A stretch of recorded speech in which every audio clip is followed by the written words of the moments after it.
You're listening to the ESO Network, your station for all things geek.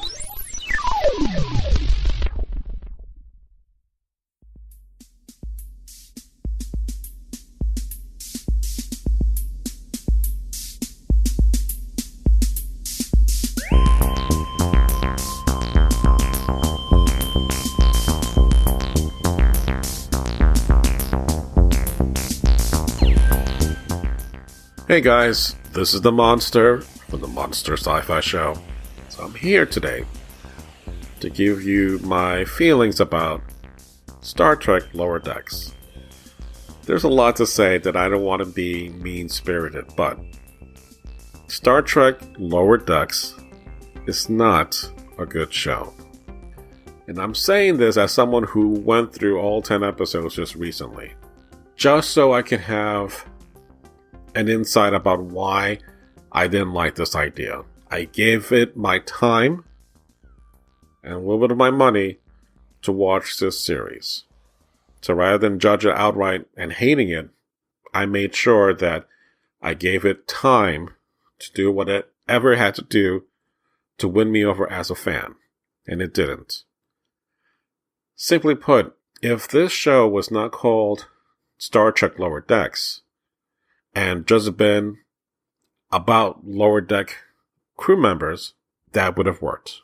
I don't think you have to rely so hard on all the little moments that as Trek fans would know and love. Problem lies is that because you're doing this as a series, a la Star Trek, it kind of lowers the quality of what Star Trek is. Star Trek has moments of humor and has moments of action and it has intrigue and things of that nature, but it's never been one about self-parroting. That's the problem that I have. So when you see the cast and crew acting the way they are, and I'm like, no normal crew would be like this. Whether the lower decks or upper decks or middle decks, no one would act like that on a Starfleet ship. So that's the frustration that I get watching this series. And I can point it to the moment in which I saw a problem coming. Let's go back to Star Trek Discovery's short treks. The Trouble with Edward episode. At the very end, there was a commercial where these two girls, are eating a breakfast cereal made out of tribbles.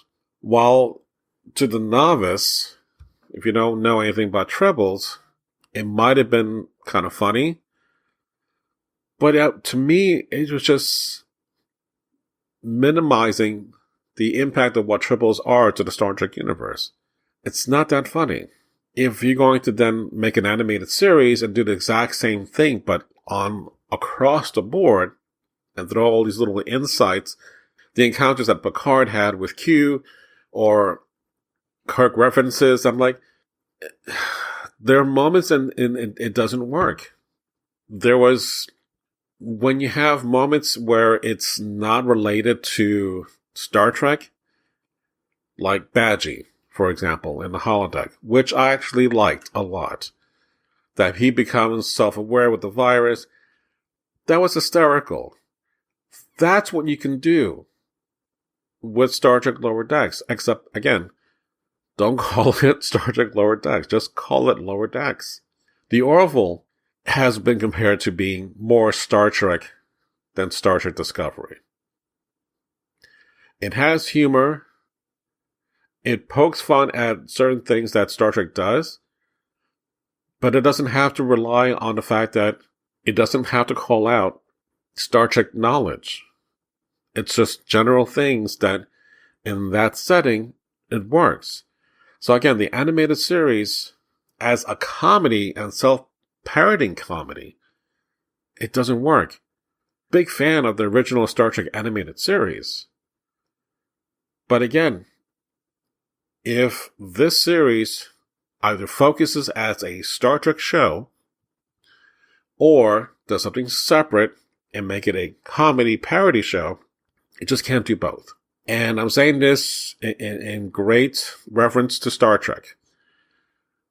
I'm its biggest fan, and I'm also its biggest critic. You can't have both at the exact same place in the universe. Again, parroting itself lessens the value of Star Trek. I think the cast and crew that are part of this show, their voice acting is fantastic. I'm not faulting that at all.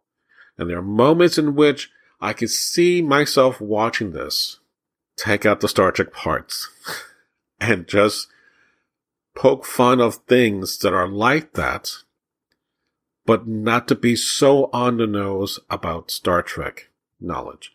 You're not going to include everyone into this series. That's the only thing I have to say that's negative, and it's a really big negative thing.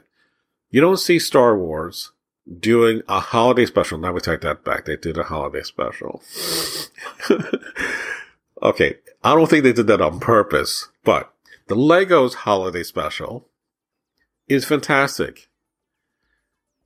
Because one, it breaks the rules for the whole Star Wars universe. Because there's time travel elements. And pokes fun about stuff that we didn't like about the last couple of movies. And makes that kind of known to us. Family Guy does this. Hiring the actors themselves who have been in the Next Generation and having episodes with Stewie. That's fantastic. You can get away with that because it's not directly tied to Star Trek. But this series, that's the very frustrating part. Is that, again, these people would not act this way if it was a normal Star Trek show. But because it's animated, you're supposed to get away with this. So the fact that they had Riker and Troy be kind of not Riker and Troy at the end of that first season, look, that really bothered me a lot. And this is someone who hated the last episode of Enterprise, which, again, Riker and Troy were on, right? The best thing this series can do better stories that are not so Star Trek related. That's all I can say.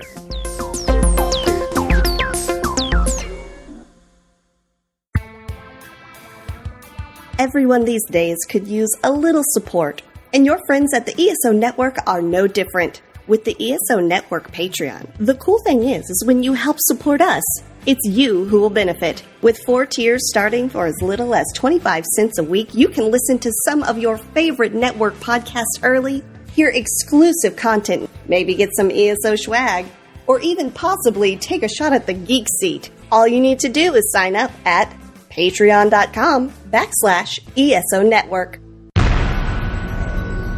This has been a broadcast of the ESO Network. Be part of the crew and help support our shows by donating to our ESO Patreon or by shopping at the TeePublic store, which can all be found at www.esonetwork.com.